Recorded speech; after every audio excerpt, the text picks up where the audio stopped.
Dispatchers help callers on the worst days of their lives. For over 25 years, we've been there. A silent partner in millions of calls thanks to our redundant and diverse networks that ensure call delivery.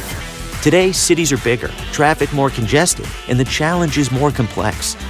But you're never alone, because InDigital is quietly improving, implementing, and driving the next generation of 911, so you're supported in every situation. Make the switch at indigital.net. Have you ever met a 911 professional and asked, what's the worst call you've ever taken? Well, here's your answer.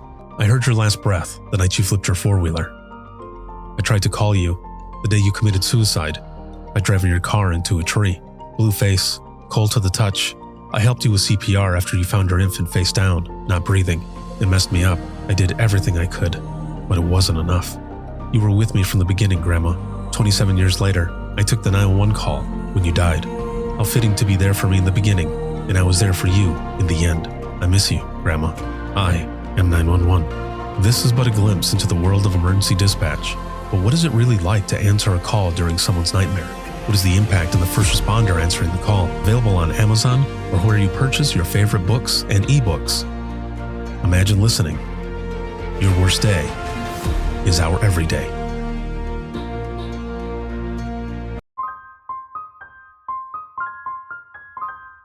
This is Jordan, and you're listening to the Code 7 Podcast Network.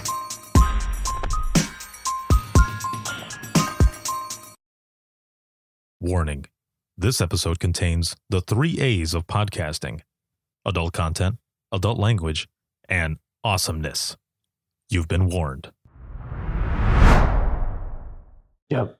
I remember a lot of the calls, but one of the things that I want to share with you and your listeners is about the first time I had to dispatch or tone out the fire department by myself. So I had gone through that process with my CTO many times before I'd gotten released. And that was back in the days where you had to type in the specific station code and then hit the tones. Yes. Right. So we have a list of all the stations, and I think it was a medical. So take this call in the middle of the night, and I'm all by myself. There's nobody to help me. And I just remember that my heart started racing. I typed in the code, I hit the tones, and I couldn't get the words out. I stumbled over my words. It was a complete hot mess. And I didn't convey the appropriate information for anybody to know what the heck to do.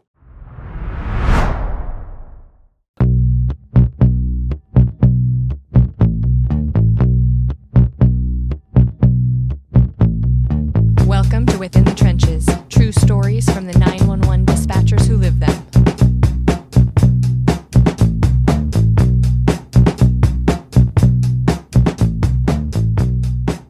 Hey, what's going on? This is Ricardo with the Code 7 Podcast Network, and this is Within the Trenches, true stories from the 911 dispatchers who live them. This episode is sponsored by InDigital, leader next-gen core services, and a big shout out, as always, to subscribers of the podcast. Thank you all very, very much, but especially all of you who are watching, listening, supporting, and sharing. Thank you.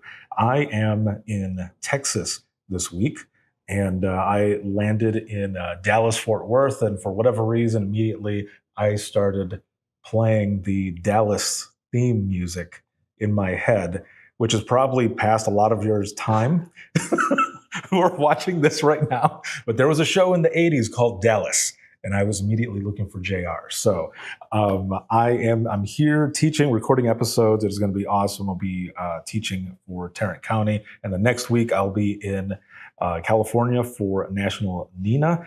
And we're going to jump right in. I'm here with my guest today. I'm honored to be here with him. And this is Chief Manoushagian, and he's out of Lake Worth PD. How's it going? Awesome. Thank you so much for having me. Oh, I'm honored to have you here. And you know what I feel is awesome is I've met a lot of chiefs, sheriffs, and such who come from the chair, who have been under the headset right off the bat. And they end up transitioning, they go in and they do other things in law enforcement, public safety. So it's really cool. I got to hear a little bit about you before we started, that you started in dispatch first. So let's just start from the beginning. Let's hop into that DeLorean. Let's go back in time. And you have been in public safety for a total of about 21 years now, correct? Correct. And you started out in dispatch. So how did you get in public safety to begin with? I can remember back in high school and seeing the SROs in my school and having a lot of appreciation for what they did. And when you're about to step out into the real world and you start to consider what you may want to do for a living, I remember looking at them and thinking that would be a pretty cool job. And so I moved away to college. My dad was pretty insistent that he wanted me off the payroll and needed me to get a job. And so I went on a retreat with a few of my friends, and we were not old enough to sign the lease. Mm-hmm. And so we had to have a parent go with us, even though, we're young adults. One of the parents happened to be a dispatcher. And I was sharing with her about my desire to go into law enforcement. And she said, well, you can't do that for several years. Have you ever thought about being a dispatcher? Mm-hmm. And the answer was no. I'd never thought of that. And so I picked up a couple of applications from departments for telecommunicator jobs and ended up getting hired in my hometown where I was born and raised. And, did that for a year, fell in love with it. And it was just what I needed to affirm my decision that public safety government service was the right thing for me. So did you have the ability to go in and do a sit-along or anything like that? Or did you just kind of jump in not knowing what it even looked like on the inside? Yes. Okay. So I put in my application and I got set up to meet with the chief. This is a very small town. The PD probably only had 20 employees or less than 10,000 people in the community. And so I show up, I go into the chief's office, we sit down and we visit for a second. And he was like, well, would you like me to show you around? Sure. So he took me down to dispatch. And I remember this young lady, she's all by herself. It's one dispatcher on at a time. Mm-hmm. And, she's got multiple computer screens and she's holding two phones. One is the 911 phone. One is the regular phone. And there's, the radio's going off and there's all this stuff happening. And the chief looked at me and said, you think you can do that?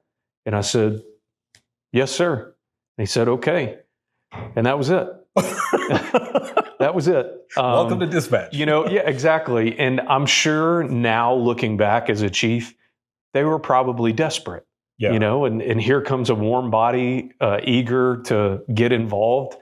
And so they took a chance on me for whatever reason. Now, mind you, at that time, this is before the military. So I had long hair, I had earrings. I was probably wearing a t-shirt that was 3 or 4 sizes too small. So all of those things considered, I'm surprised I got the job, but it was so much fun. And it was one of those jobs that I remember telling people at the time, I would do this for free. I love what I'm doing. Wow. So you end up going in there. He asks you if you can do it. You say, yes, sir. And things start rolling. Yeah. So do you jump right into training? And how long did the training last? Yes. So I got paired with my CTO. Mm-hmm. We were working nights, deep nights. And I had never worked nights before in my life. I'm 18 years old. Yeah. Get this job. I'm thankful to have a job, but I didn't know how to prepare to work all night. I didn't, understand how to adjust my sleep schedule, and certainly wasn't aware of all the effects that would have on my life working overnight. But yeah, I just showed up. They said, be here at 11. And so I showed up at 11. I was introduced and we just start learning. Mind you, this is, 20 plus years ago. So things were a lot different then, but step by step. And one of the things that I remember most about Candy, who was my CTO, she said, it's not my job to teach you everything. It's my job to teach you where to find the answers, because I'm not always going to be able to be here with you. Right. But if you're going to make an entry or whatever, and you forget these codes that I'm teaching you, you just need to look right here. So it's funny that you mentioned that her name was Candy, because when I very first started out dispatching, it was in a very small town in Central Florida. I'm originally from Southwest Michigan, but I ended up going to visit my mom, my grandmother, and my younger sisters for a couple of weeks, and it turned into a month, and then it turned into like a 4-year stay. But that's where my dispatch career started. And when I went in, our records clerk, her name was Candy, and she introduced me into a lot of different things. She didn't actually dispatch, but she knew a lot of the stuff. So that you kind of gave me goosebumps there a little bit. You threw me back. So you end up going in, you go through your training and all. Do you remember some of those earlier calls, whether it be the first call or just some of the earlier ones that you were taking? I mean, because at 18, I started at 19 in 2001. So it blows your mind, the things that you end up hearing. Yeah. I remember a lot of the calls, but one of the things that I want to share with you and your listeners is about the first time I had to dispatch or tone out the fire department by myself. So I had gone through that process with my CTO many times before I'd gotten released. And that was back in the days where you had to type in the specific station code and then hit the tones. Yes. Right. So we have a list of all the stations. And I think it was a medical. So take this call in the middle of the night and I'm all by myself. There's nobody to help me. And I just remember that my heart started racing. I typed in the code, I hit the tones, and I couldn't get the words out. I stumbled over my words. It was a complete hot mess. And I didn't convey the appropriate information for anybody to know what the heck to do. I just set the tones off for all these people, the volunteer fire department and the ambulance in the middle of the night. And now nobody knows what to do. I feel like a huge idiot. Okay, well, I royally screwed that up, but somebody out there still needs help. So what are you going to do to fix it? Right. So I had to do it all over again. I just said, I can't handle this over the phone. I can't do it over the radio. I'm just going to have to retone them. So I type it in, push it out. But here's the thing. My supervisor's husband was on the volunteer fire department. So she heard everything. In the middle of the night, she heard everything. And, so she came in the next morning and I just had to face her. She wasn't mad. I mean, she understood. Yeah. But just a super embarrassing, humbling moment. And I'll never forget that when you're alone in the middle of the night and you're trying to do something huge, something really important, and then you fail. You fall on your face. And there's so many people out there that you admire and respect that heard it. Right. But just to all the young dispatchers out there that make a mistake or get, super caught up in a particular failure, just know that it's not something that you can't overcome. We all do it. It happens to everybody. But one of those things that, what a way to start out a career with a very humbling moment. Yes. Yeah. Those, especially because you're there by yourself, right? Was it 8 hours or 12 hours? Both. We did an 8-hour shift, 2 12 hours, and then another 8 hour. So then depending on whether it was an 8 or a 12, let's just say you're sitting there after that and you're the only one there. Yeah. And then you're kind of waiting for someone to show back up to the PD to face that as well. Yeah. And there's a hole that you have to dig out of because you're thinking to yourself, man, I'm such an idiot. I'm not cut out for this. Clearly, when it matters, I can't do, so you really get in your head about all of that. And then you have to come to this point where you say, no, that was a one-time failure. I'm going to do better on the next one.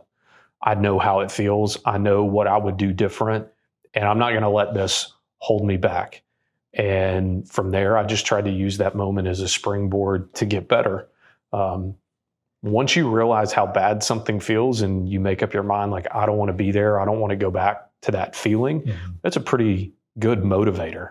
Oh, for sure. Yeah. And I think a lot of us, especially in the beginning, we put so much pressure on ourselves, even seasoned. There's because there'll be times where, like you're saying, you get in your head, and moments where you start to blame yourself for whatever happened on the call or something that you went on the field for, and that we have to get out of our heads as well, because that will bring you down. So I love that, and also for those who are watching and listening, I mean, you really only fail if you, one, don't change, you don't learn from it, because failure in that sense, it's a learning lesson. Sometimes they're hard lessons, right?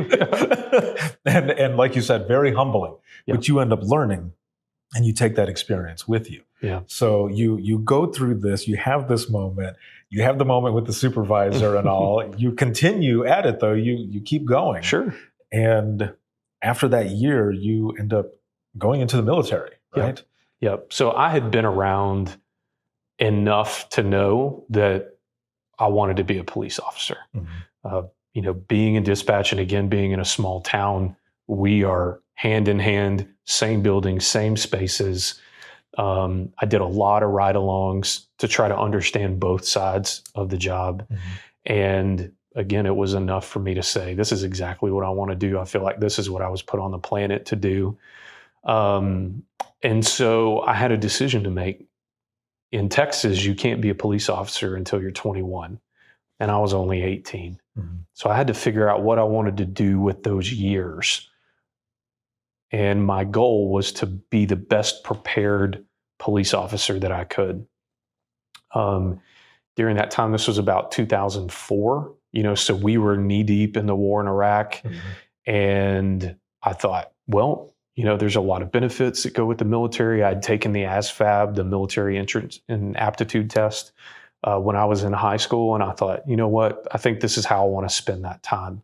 And I could go into the military police MOS, probably learn a lot that would help me when I'm ready to get out. And so that's what I did. I ended up enlisting in the Navy. I was a Master at Arms for 5 years, was stationed multiple places across the country, did a deployment to South America, met my wife, got married, all the things while in the military, and then got out and came right back to that same police department where I was a dispatcher.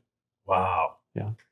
And so then from that moment when you came back, you end up becoming a police officer. You end up going through the motions and everything you start doing. Yep. Became a police officer, stayed at my hometown police department for about 4 years. And then I went to a larger agency, which was the sheriff's office of the county where that city was located. And then I've been here at Lake Worth ever since. How has that been? How has it been to just even now for this moment that we're talking, reflecting on your time in the beginning to now?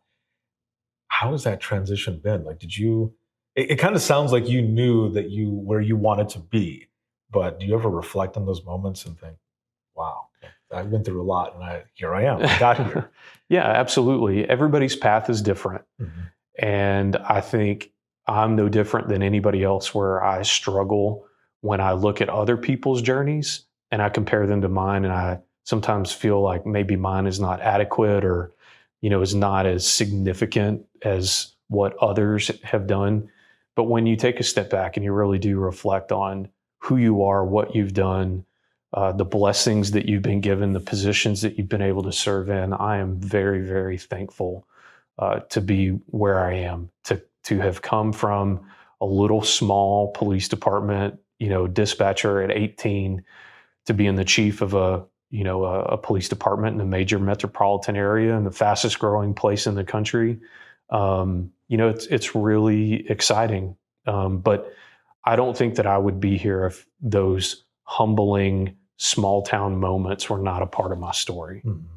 I love that you have that as well, where if you ever have any of of your dispatchers, you hear of them or something, you would be able to take them to the side maybe and just say, I've been there, or the director, Whitney, to be able to say, well, the chief has kind of a story as well, because we're human. Yep. And I think that's one of the things that is always good for conversations like this, is to realize that everyone is human. Everyone goes through something. Everyone has a moment. Yeah. You might see someone that is above you or below you or whatever, but I don't know. It seems like in public safety, a lot of times, at least the people that I've spoken to, like to make sure that we're all on the same level because, like I said, we're all human. Yep. So in that sense, when you've come back and you've been the chief this whole time, and you've got the 911 professionals taking care of the community and everyone out there in the field, for you, and especially because you come from there as well, how important is it for let's touch on this first, bridging the gap between dispatch and those out in the field and really having everyone understand. And the reason I ask this as well is because when I was at the central dispatch, when I moved back home to Southwest Michigan, what we started doing was not just having dispatch do ride-alongs, but we had officers coming in and doing sit-alongs. Yeah. And after like 30 minutes or so, they would look around at us and they'd say, I don't know how you guys do this. I would rather be out there chasing someone, doing whatever, than sitting here and listening to what you guys listen to. So how important is it for bridging the gap between dispatch and those out in the field? We do the same thing. So every officer that comes through our training program, every intern that comes through our internship program is required to spend time in dispatch. Awesome. There's no other way to understand or even have an appropriate level of appreciation for the work that's done in there unless you just spend time and you watch and you learn and you listen. Right. So that's critically important. But one of the things that I really try to harp on and focus on is leadership. And if the leaders behave in a way that is dismissive of the work that's being done, then of course that's going to trickle down. So our natural instinct may be to say, oh, we need to bring in patrolmen so that they can see and understand what's going on in here. And I do agree that that's important. But I think it's even more important that their leadership know, understand, and appreciate what's happening in there, because those young officers are looking at them as an example.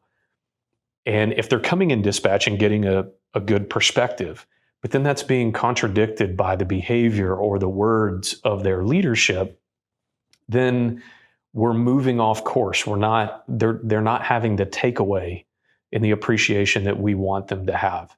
So my expectation for our department's leadership, and one of the things when I get in front of other law enforcement leaders that I try to make it a point to reinforce, is that you have to model the behavior that you want to see in your officers as it relates to the treatment and the appreciation of what's going on in dispatch.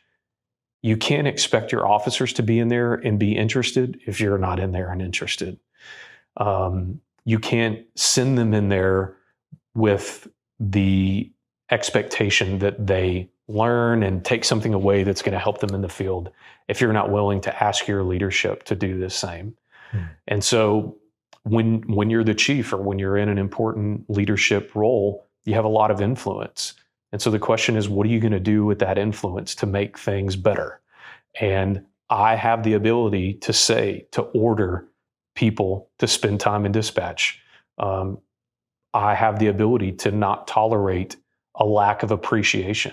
And so I use that role and that influence to ensure that the people around our center, the people in our center, behave and appreciate the way that they're supposed to. That is awesome. I love that, because I agree. If there is not a buy-in from everyone, then they will go have the experience, go back out, and just like you said, whatever behavior or attitude there might be, it gets washed away. Yep. I do remember as we go into the wrap up for this episode, and it's been awesome talking with you and learning more about you and all, but I remember something specifically in Central Dispatch in Southwest Michigan. We had a sergeant come in, and he came in with a younger deputy, and he was just kind of blowing off dispatch a little bit, the dispatchers that were there, myself included. And we were talking to him, and I don't remember what he said, but it was kind of snooty. And we just kind of looked at the sergeant, and he goes, "Hold on one second." And he turns around and looks at him, and in front of us, which I didn't think he was going to do, but in front of us, he says, "Listen, these guys here, they deal with more than you can imagine. Mhm. And they also control the amount of calls you go on. So these are the last people that you want to piss off. Yeah. So be good to them. And the guy is just kind of looking, he's like, oh, I apologize. Yeah. He had something else happen throughout the day. So he was just kind of taking it out on us a little bit. But he got a little jab there. Yeah. He was like, we gotta switch your mindset. Well, good for the sergeant for stepping up and correcting that behavior. Yeah, no, for sure, because the person could have just let it go, and then there would have been problems later and all. But I love the philosophy. I love the way you guys do it here, and the fact that you started out in dispatch as well just completely adds another layer, because you understand.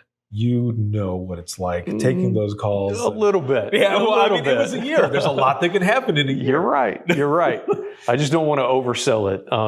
We had there are so many, and I'm sure many of your listeners have, 10 times the experience that I had. And I want to be the first one to say that small moment in time by no means gives me the ultimate perspective on the profession, but it does give me a little perspective. Right. And for that, I'm thankful.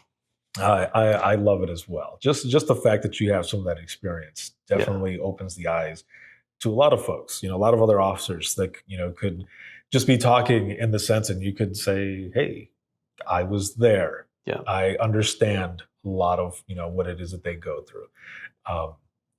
So yeah, I dig that very much. So I've got one last question for you. You bet. As we're going into the wrap up here. And this question that I'm going to ask, it's not to change anything, but you've got, 21 years. If you could go back in time to talk to yourself in the beginning of your public safety career, and again, it's not to change anything, because a lot of times, we go through, we get humbled as we mentioned, or we go through these and learn these hard lessons, experience these hard lessons and such that bring us to the person that we are today. Yeah. But if you could go back in time to talk to yourself in the beginning, what would you tell yourself? The profession needs you the way that you are right now, as you are coming in. And you don't need to change, bend, take on any other identity that you think that you're supposed to have to be able to do this job. This line of work, in my opinion, does a really good job of helping people lose who they are. The brotherhood, the subculture is really strong and really powerful, and it's good in so many ways. But in a lot of ways, it tells us who we need to be, how we need to think, or how we need to behave. And I have learned throughout my career that is not true. I came into the profession an incredibly empathetic person, and over time became quite callous, and then subsequently unfulfilled. And so then I had to break down those calluses and figure out how to exist within the profession with adequate protection without being callous and emotionless about the work that I was doing. Mm-hmm. And so when I speak to new officers, which I often do, I share this same lesson with them: is who you are when you came in. When you sat in front of that hiring board, they chose you for a reason. You weren't projecting any part of the subculture. You weren't trying to be anything that you weren't. You were being authentic to yourself, and they chose you because of what you showed them, your true self. And then for you to change and become something else is counterproductive. Right. We need you to be who you are and leverage your life experience and your worldview and your beliefs and all the things that make you who you are in that center. Don't change. Figure out how to leverage who you are to benefit the community, to benefit those around you. But don't feel like you need to become whatever it is that they tell you. Perfect. That is awesome. Sir. Thank you. Thank Yeah, you you bet. very much for Thank you for being on having this me. episode and just learning more about you and everything, especially those humbling moments like those. Yeah. I always There are tell lots of people, those. yeah, I always tell people that, it's always good to reflect, especially when people are grinding and they're just grinding and grinding to get to where they want to be or they think that they want to be.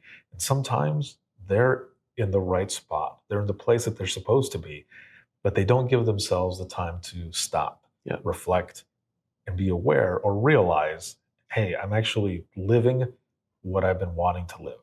Yeah. Sometimes we just continue chasing that tail. Yep. But thank you You again bet. very, You very bet. much. This has been awesome. Thank you And for what you're doing I to help appreciate that. be a voice for the profession and to open up these lines of communication and expose people to other ways of thinking and doing things. It is really important work, and I appreciate you doing that. Thank you. Yeah. I really appreciate that as well. I've been doing this for over a decade, and all of this that I do started from my own struggle in dispatch. And same as you, trying to figure out me. We got to figure out ourselves sometimes, and that's where all of it started. So thank you very much. You bet. For those who are watching and listening, if you have any comments, questions, you ever want to be a guest on the show, you can email us. And the easiest way to do all of this is to simply go to links, and that's links with 2 I's, .co/IAM911, and you'll find everything there. You'll find my email, social media, where to hear the latest episodes. This episode has been sponsored by InDigital, a leader next gen core services. Shout out to subscribers as always. And you can see this on Facebook, YouTube, X, as well as LinkedIn Live. And there are clips all over the place on Instagram Reels, Facebook Reels, and TikTok. And then you can listen 24/7 on Apple Podcasts, iHeartRadio, Spotify, your favorite podcasting app, and withinthetrenches.net. Have a good one, everyone, and we will see you all in the next one. And break. Nice.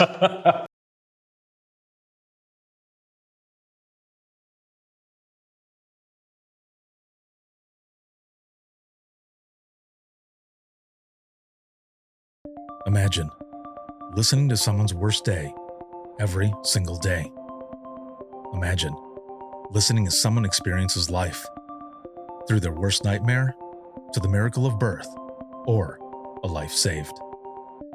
I'm Ricardo Martinez, a former 911 dispatcher, and for years, I've been recording the voices of a hidden world, ours. I've provided a space for 911 dispatchers to share their powerful stories. It started as a peer support session and continues. Dispatchers sitting together, sharing out loud, or writing down what they couldn't say. Some stories will grip you. Stories of heartbreak, resilience, and calls that haunt us long after the line goes quiet. But imagine listening is more than heavy emotion. It's about healing. It's about laughing through the chaos, lifting each other up, and reminding the world that dispatchers are human too.